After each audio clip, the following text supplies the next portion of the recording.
Bonsoir à toutes et à toutes, ravi de vous accueillir pour ce nouveau rendez-vous de Libre Ensemble.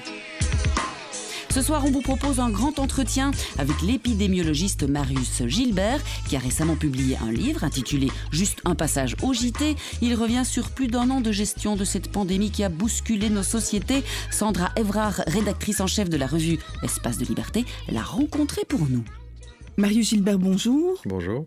Vous êtes épidémiologiste et vice-recteur à la recherche et à la valorisation à l'ULB. Vous avez donc publié récemment un livre intitulé « Juste un passage au JT ». C'était important de revenir sur ce que nous vivons depuis 1 an et demi avec cette pandémie ? Je pense que c'est important parce que c'est quand même un événement qui a marqué tout le monde. Autant au niveau collectif qu'individuel. Au niveau collectif, on a pris des mesures sans précédent en termes de modification de la vie collective et elles ont eu des implications très fortes, vraiment même dans l'espace privé, puisqu'on était amené à ne plus pouvoir voir parfois des gens qui sont très proches et des choses comme ça. Et ça a été aussi très, très difficile pour beaucoup de personnes qui repensent à cette période de façon difficile. Et moi, j'ai eu comme ça, depuis la sortie du livre, quelques témoignages de personnes qui me disent vous savez, moi, je voulais pas du tout repenser à cette période. J'avais pas du tout envie. Et puis, finalement, j'ai lu le livre et ça m'a plutôt fait du bien de comprendre ce qui s'est passé parce que... Et ça, en fait, c'est ce qui m'a fait le plus plaisir parce que c'était vraiment ça l'intention du livre. C'est d'essayer comme ça de pouvoir fournir aux lecteurs les instruments qui permettent de mieux comprendre ce qui s'est passé. Parce que je pense que quand on a vécu quelque chose de difficile, on peut faire plusieurs choses. Soit on met une grosse couverture dessus, un gros couvercle en se disant bon, j'avance, j'ai plus du tout envie d'y penser, ou alors, et parfois c'est juste pas possible de faire autrement, ou alors on le revisite et on essaie de le comprendre. Un peu une psychanalyse au fait. C'est peut-être un peu prétentieux de dire ça, mais simplement, je pense que la démarche d'essayer de comprendre quelque chose qui nous a heurté, qui nous a bouleversé, qui nous a transformé, est quelque chose qui permet après de reprendre sa vie plus normalement parce qu'on peut remettre un peu les choses à leur place, quoi. Et donc c'était ça vraiment l'objectif, c'est fournir ces éléments de façon assez didactique. Ça c'était un premier élément. Et puis après c'est vrai que c'est aussi un peu raconter ce qu'a été cette crise dans tout cet univers politico-médiatique, parce que c'est vrai que moi j'étais plongé comme ça là-dedans pratiquement du jour au lendemain. Et puis, c'était aussi, et ça, c'est peut-être un aspect un peu moins connu, raconter aussi l'expérience individuelle. On est une personne comme les autres. Moi-même, j'étais soumis aux mêmes règles que les uns et les autres, avec mes propres peurs, mes propres questionnements permanents. Et donc là, c'est vrai qu'il y a un peu un récit qui est un peu plus personnel de ma traversée de cette crise.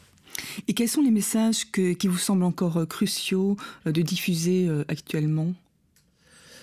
Alors, ce qui me semble vraiment important, tant vis-à-vis de cette crise que vis-à-vis de tas d'autres enjeux, c'est le sens comme ça de la collectivité. C'est-à-dire, c'est le fait que on peut rencontrer des risques majeurs et on peut les affronter à partir du moment où on est soudé. Ça va paraître complètement un peu désuet de revenir à notre hymne « L'union fait la force ». Même moi, j'aurais jamais imaginé de venir avec ça. Mais c'est intéressant parce que, là, en Belgique et dans d'autres pays aussi, comme ça, le premier réflexe, on se dit, voilà, on a une urgence épidémique, ça menace des personnes, on est prêt à aller jusqu'à tout arrêter pour sauver ces personnes. Et ça, je pense que c'est quand même un élan spontané qui, pour moi, doit marquer les esprits. Parce que ça montre bien que malgré tout ce qu'on peut dire sur la progression de l'individualisme, sur le tout à l'économie et des choses comme ça, quand on est face à des enjeux de nature vitale, ce qui revient en avant, c'est des valeurs humaines, des valeurs de solidarité, de protection. Et ici, on a arrêté toute l'économie pour fondamentalement protéger principalement les personnes les plus vulnérables, puisqu'il y a plus de 95% de la mortalité, c'est des personnes de plus de 65 ans. Et ça, je trouve que symboliquement, c'est un geste très fort. Et après, on a bien vu toute la difficulté, et donc je pense que beaucoup de gens ont ressenti ça. Lors de la première vague, même si ça a été difficile, je pense que beaucoup de gens ont vécu cette période, n'ont pas forcément un regard aussi difficile que ça sur cette période, parce qu'à la fois c'était une espèce de période de pause dans toutes des vies qui sont quand même fortement marqué par l'accélération du travail, de la pression, des choses comme ça. Donc pour beaucoup de gens, ça a été une espèce de pause. Il y avait vraiment sentiment de mobilisation générale pour faire face à cette épidémie, tout ce mouvement pour protéger les hôpitaux, protéger le personnel soignant, les applaudir tous les soirs à 20h. Donc il y avait tout comme ça une espèce d'élan dans lequel je pense beaucoup de gens se sont retrouvés, même si c'était difficile au niveau individuel, il y avait du sens. Il y avait un sens comme ça d'unité face à ça. Et puis, je pense que là où les choses sont vraiment devenues beaucoup plus difficiles, c'est durant la deuxième vague, parce que tout d'un coup, il y avait à la fois une très très grande fatigue, l'idée de se dire « Ah mais on n'en sortira donc peut-être jamais, pour qu'on a eu une première vague, maintenant il y en a une nouvelle ». Et puis, toutes ces mesures se sont étalées comme ça sur de nombreux mois. Et là, je pense que c'était vraiment très très difficile pour tout le monde. Et c'est là, sous cette pression-là, que la cohésion sociale devient beaucoup plus difficile à maintenir. C'est à ce moment-là qu'on a vu parfois même des réactions agressives vis-à-vis du personnel soignant. Il y a des hôpitaux comme ça qui ont rapporté des cas de gens qui les agressaient en leur disant mais on le voit encore aujourd'hui. Et encore aujourd'hui. Des personnes qui se font violenter donc, quand ils demandent de placer le masque. Et donc quand les choses s'installent dans la durée, ça devient beaucoup plus difficile. Mais malgré tout, je pense que la seule solution reste une solution collective. Et on le voit aussi autour de tout l'enjeu de la vaccination aujourd'hui, où là aussi, c'est aussi un enjeu collectif. Alors c'est vrai qu'on a beaucoup... Oui, c'est justement ma question en fait. Aujourd'hui, on voit que toutes les tactiques pour essayer de convaincre les personnes non vaccinées ne portent pas vraiment leurs fruits, ou du moins elles sont difficiles. Est-ce que vous êtes en faveur de l'obligation vaccinale ? Et si oui, comment l'articulez-vous avec finalement la notion de liberté ? Alors d'abord, je ne pense pas qu'il faut... Il faut se méfier un peu de l'effet de loupe. Globalement, la plus grande majorité de la population a plutôt adhéré à la campagne de vaccination, puisqu'on a des taux de vaccination qui sont quand même assez bons. Il faut se remettre un tout petit peu en février, quand on interrogeait la population sur les intentions par rapport à la vaccination, on était à des 30 à 40%. Or, maintenant, on est à des taux qui sont quand même... on est proche de 70%, tout âge confondu, ce qui était quand même un des premiers objectifs, il faut le rappeler. Donc ça, je pense qu'il y a eu beaucoup comme ça d'efforts pour essayer de convaincre les gens que c'était utile. Mais c'est vrai que maintenant, ça plafonne, et ça plafonne face à une hésitation vaccinale qui est assez polymorphe, si vous voulez. Vous avez à la fois des personnes qui ont des peurs par rapport aux conséquences du vaccin à long terme pour leur santé. C'est vraiment ça la peur. Et ce sont des peurs qui sont alimentées par des données qui sont vraiment très très contestables, il faut le dire, par des scénarios très très spéculatifs et qui font absolument pas consensus dans la communauté scientifique, il faut le réaffirmer. Mais c'est pas pour autant qu'il faut mépriser ces peurs. Je pense que la peur, elle est légitime face à l'inconnu, et donc il faut trouver les moyens de rassurer, de convaincre et de pas nécessairement considérer que c'est des peurs idiotes, des choses comme ça. Non, je pense qu'il... Pour vous, il n'y a pas un problème d'individualisme malgré tout Alors parfois certains vont peut-être cacher une forme d'individualisme sous le droit à la liberté individuelle, des choses comme ça. Je pense que du point de vue des libertés, là je pense qu'on est assez clair, c'est-à-dire que malgré tout, la liberté individuelle, ça s'arrête toujours dès le moment où elle peut avoir un impact sur la liberté des autres. Donc je pense que là, d'un point de vue moral, le bénéfice de la vaccination, il est assez clair. Mais en termes de communication, on a peut-être trop mis l'accent sur le bénéfice collectif, alors qu'il faut vraiment rappeler qu'il y a un bénéfice individuel à se faire vacciner. Et vous attendiez, de votre position justement d'expert, à cette revendication des libertés individuelles dans le cadre d'une pandémie? Est-ce que c'est quelque chose de classique que l'on peut observer dans ce type de crise? Parce que vous avez travaillé un peu sur l'Asie, me semble-t-il. Est-ce que vous aviez déjà pu observer ce type de réaction? Alors en Asie, il y a comme ça une espèce de sens de la place du collectif par rapport à l'individu qui est très différent et qui fait que les gens sont beaucoup moins choqués que chez nous quand tout d'un coup il y a des mesures collectives qui s'imposent face à un problème auquel on doit faire face. Et par rapport à ça, c'est vrai que ces pays sont beaucoup mieux armés que les nôtres par rapport au risque de transmission d'une pandémie. Maintenant, je trouve normal que cette question de la liberté individuelle se pose et qu'elle soit dans le débat public, et aussi de questionner la manière dont c'est mis en œuvre. Donc pour moi, il y a plusieurs éléments. On peut demander à tout un chacun de renoncer à un certain nombre de libertés individuelles, pour autant que ce soit proportionné, et pour autant qu'il y ait un réel bénéfice pour la société, et surtout si c'est des mesures qui touchent assez fortement aux libertés individuelles, qu'il y ait une réversibilité claire. C'est-à-dire qu'il soit clair qu'au moment où la menace disparaît, on enlève les mesures. Et ça, il y a vraiment un enjeu de communication très important autour de ça, et on l'a bien vu autour de tous les mouvements de contestation qu'il y a pu avoir, qu'en fait tous ces mouvements de contestation viennent s'appuyer sur le questionnement qu'à un moment, il y ait soit plus de proportionnalité, que ce facteur-là soit plus là, que la menace soit encore présente, ou que certaines mesures soient efficaces ou non. Donc toutes les contestations s'appuient très très fort autour de ça. Voilà, et donc c'est normal qu'il y ait ce questionnement. La question, c'est où est-ce qu'on place le débat, et quelle est la place pour ce débat collectif.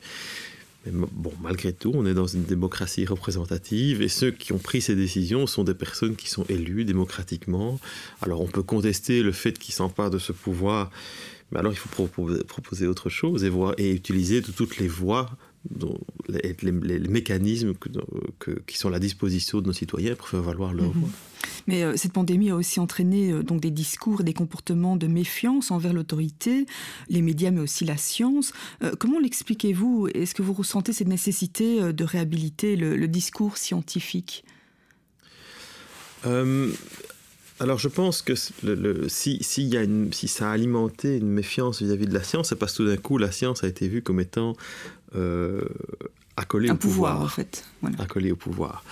Et donc je pense que personne ne conteste le fondement de la connaissance scientifique. Moi, j'ai vu personne me dire tiens, je trouve pas que ce soit une bonne chose qu'on comprenne mieux l'épidémie, ou je conteste pas que ce soit je trouve pas que ce soit une bonne chose qu'on sache comment l'ADN fonctionne, comment le virus se réplique, comment l'ARN, donc toutes les connaissances qui sont en arrière-plan, personne ne conteste ça. Ce qui est plus contesté, c'est l'usage qui en est fait. Soit l'usage qui en est fait par le pouvoir, parfois pour venir justifier certaines mesures, soit l'usage qui en est fait dans certaines technologies, comme le vaccin, qui est une technologie qui offre un certain nombre de services et vis-à-vis duquel il y a des craintes qu'il y ait un certain nombre d'effets secondaires qui contrebalancent, je dirais, ce bénéfice au niveau collectif ou individuel. Mais personne ne questionne l'intérêt, je dirais, des connaissances scientifiques. Et je pense que c'est là qu'il faut vraiment agir. Il y a quand même certains scientifiques qui... Oui, mais alors, donc, ça, c'est vrai qu'il y a des... On est un peu dans cette vague de fake news aussi, de désinformation, dans lesquelles finalement c'est vrai, et toutes les figures d'autorité sont questionnées. Oui, mais en fait, c'est à la fois bien et pas bien. C'est-à-dire que je pense que c'est bien que les gens s'emparent des questions scientifiques et qu'il y ait un vrai intérêt pour ça. Le problème, c'est qu'effectivement, il y a comme ça un peu des fous sur l'échiquier, qui se baladent et qui viennent avec des discours qui font absolument pas l'objet d'un consensus scientifique, et avec une position qui est de dire « moi j'ai raison, tous les autres ont tort ».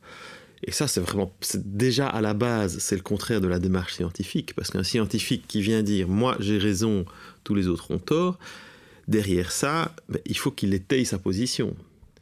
Et si lorsqu'il étaye sa position, tous les autres disent « non, votre position, elle tient pas », dans le milieu scientifique, il est discrédité.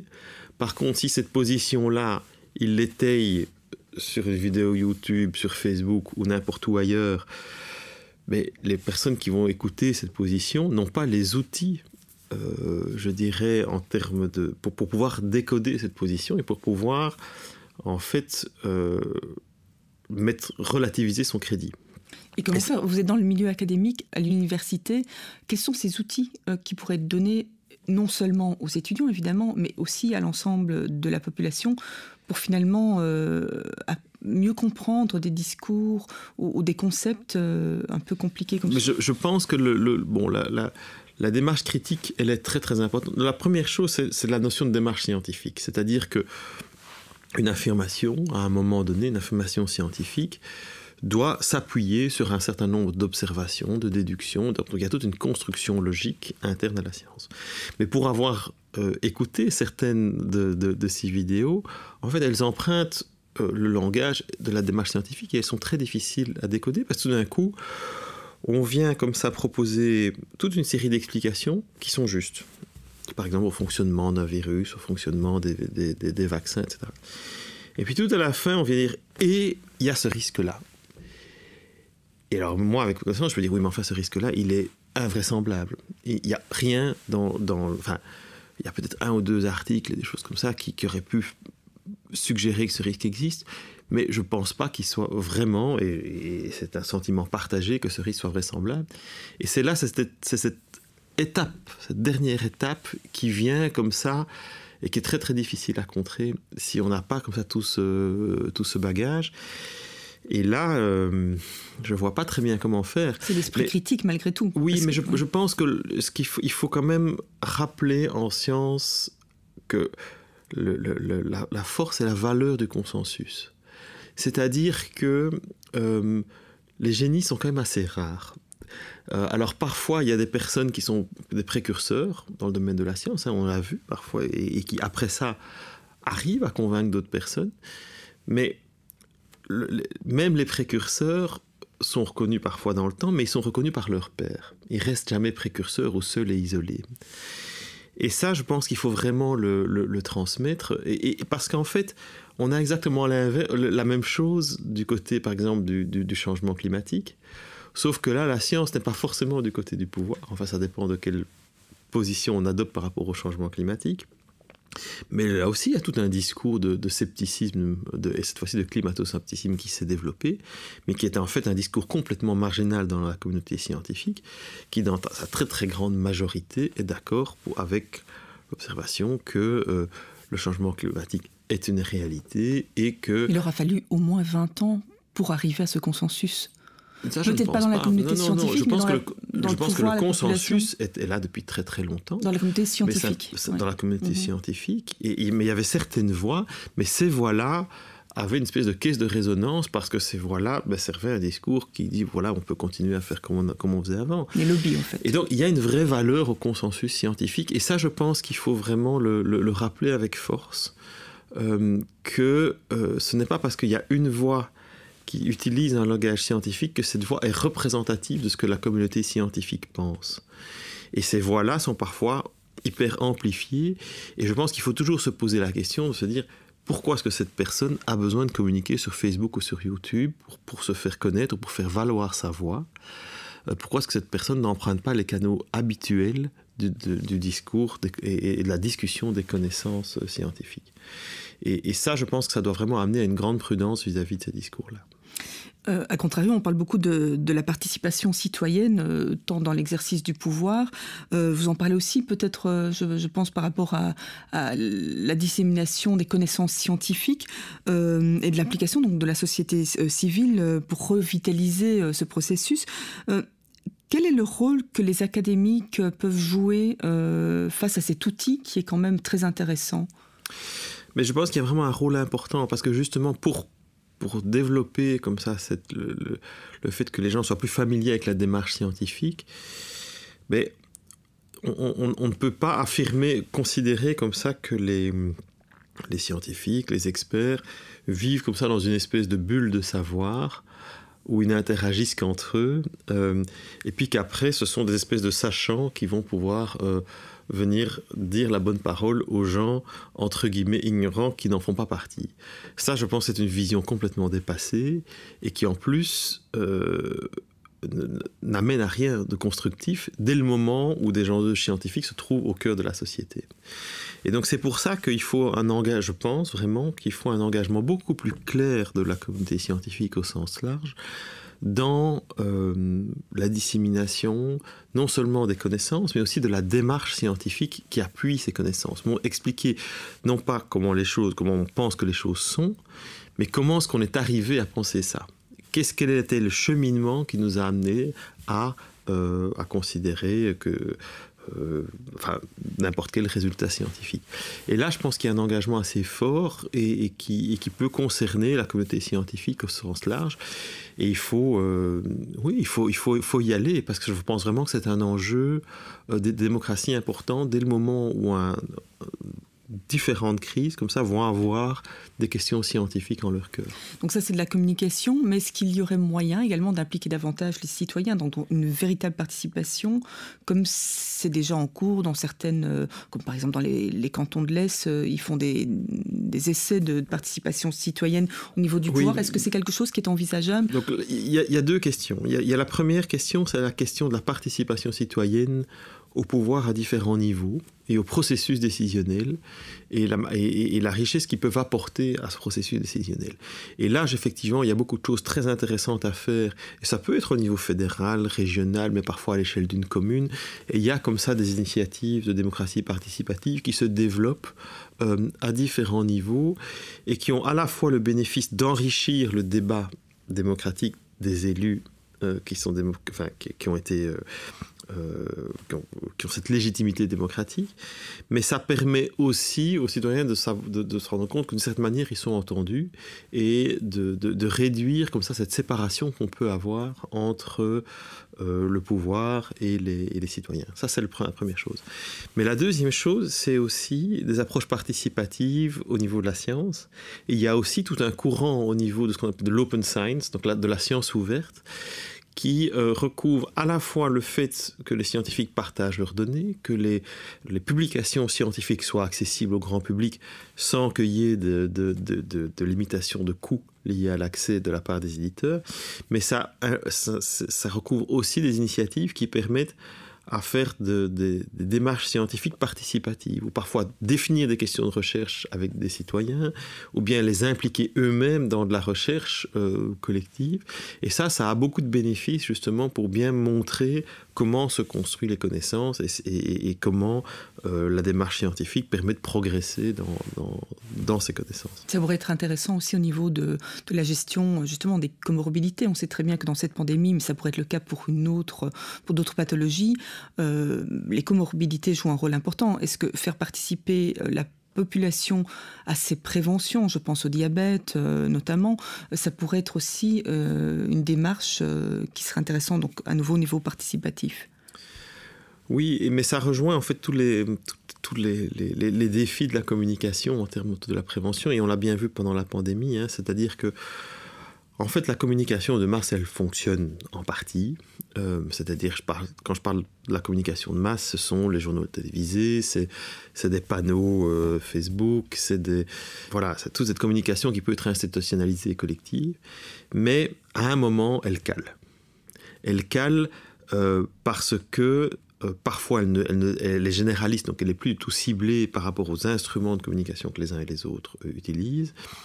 Et puis simplement, parfois, il y a des barrières qui peuvent être des barrières sociales, culturelles, de langue, de compréhension, qui font en sorte que cette communication ne passe plus. Et là, il faut aller vers quelque chose de beaucoup plus proactif et qui implique beaucoup plus un travail de terrain, mais qui est beaucoup plus coûteux en ressources humaines, parce que l'avantage de la communication générale, c'est qu'on peut toucher beaucoup de gens simultanément à des coûts relativement faibles. Et c'est là que ça devient beaucoup plus compliqué.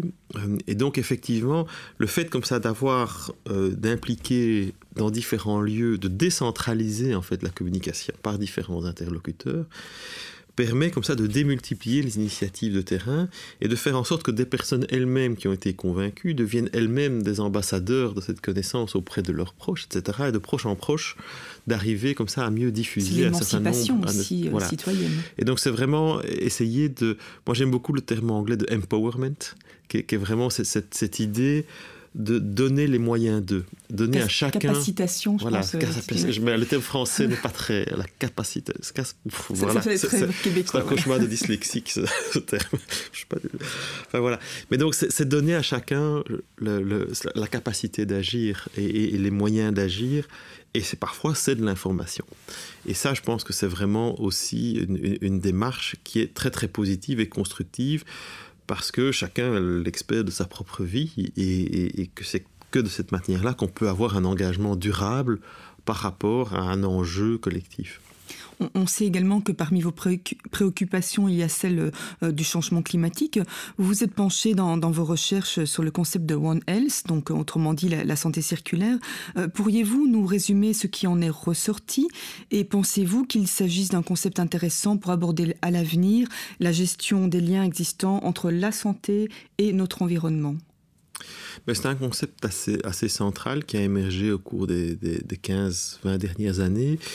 Et c'est l'idée qu'en fait, que la santé humaine n'est pas isolée de la santé animale d'une part, mais aussi de la santé de nos écosystèmes. Et c'est-à-dire qu'on fait partie, que nous sommes des êtres vivants qui sommes en connexion permanente, parce qu'on est des systèmes vivants ouverts avec l'air que l'on respire, l'eau que l'on boit, la nourriture dont on s'alimente. Et qu'en fait, il y a un intérêt à considérer l'ensemble comme faisant partie d'un système si on veut être dans des solutions dans le structurel et dans le long terme. Et ce concept d'une seule santé, il a beaucoup de cercles vertueux, si vous voulez, parce que en rencontrant des problèmes climatique, on améliore la santé, ou à l'inverse, en améliorant, en diminuant par exemple les pollutions, on améliore et on récupère, je dirais, des financements parce qu'on diminue les problèmes de santé, le poids que ça peut représenter pour la sécurité sociale, etc. Donc en fait, en considérant l'ensemble de tout ça comme étant un système interconnecté, eh bien, on peut être beaucoup plus efficace avec beaucoup plus de synergies qui peuvent se faire entre différentes actions, parfois qui peuvent sembler un peu indirectes, mais qui en bout de chaîne peuvent avoir des impacts importants sur la santé. Et donc, simplement, quelque chose d'aussi simple que essayer d'œuvrer vers une alimentation de meilleure qualité, vers des messages de prévention autour de l'alimentation, c'est à la fois bon pour l'environnement, parce qu'on peut prévoir, on peut comme ça promouvoir des circuits qui sont moins énergivores, des choses comme ça, et dans le même temps faire de l'éducation à la santé et à l'alimentation qui va avoir un bénéfice par rapport à toute une série de maladies qui sont liées en fait au mode d'alimentation. D'accord. Alors pour terminer, donc on sait que vous êtes vice-recteur à l'ULB, donc vous êtes en contact avec les jeunes générations. Quel est le message que vous auriez envie de leur adresser aujourd'hui, après ce que nous avons vécu, et finalement avec les enjeux qui sont devant nous ? Mais je pense que c'est un message d'engagement, vraiment d'engagement, parce que je peux... moi j'ai 3 enfants qui ont autour de 20 ans, donc qui sont vraiment dans cette génération-là, qui est une génération qui doit grandir, se déployer dans un contexte qui n'est pas tout à fait facile en termes de perspective. Alors là, il y a ce changement climatique devant, on ne voit pas très bien de solutions émerger, des choses comme ça. Et face à ça, je pense qu'on peut soit être dans un repli ou dans un rejet, ou se dire, je vais prendre ma place et je vais essayer de changer les choses. Il y a quelque chose dans le fait, dans cet engagement-là, qui, même si il peut avoir une efficacité partielle, mais il aide aussi à se sentir mieux aussi. Et donc, là aussi, il y a un bénéfice double dans cet engagement, c'est qu'à la fois, on agit pour modifier les choses dans une direction que l'on pense souhaitable, et parallèlement à ça, le fait même d'agir et le fait d'agir pas tout seul, d'agir collectivement, fait que tout d'un coup, on se sent dans une dynamique humaine de progrès. Et donc, au départ d'une dynamique où on se sentait peut-être fort démuni face à des enjeux qui nous dépassent, on se retrouve dans quelque chose de collectif, de tenue, où on se retrouve dans une dynamique collective de progrès. Et ça simplement, ça permet ça a plein de bénéfices. Et donc, c'est vraiment ça que j'essaierai de transmettre. Marius Gilbert, un grand merci de nous avoir accordé cette interview. Merci à vous. Merci de votre écoute et bonne soirée sur La Première.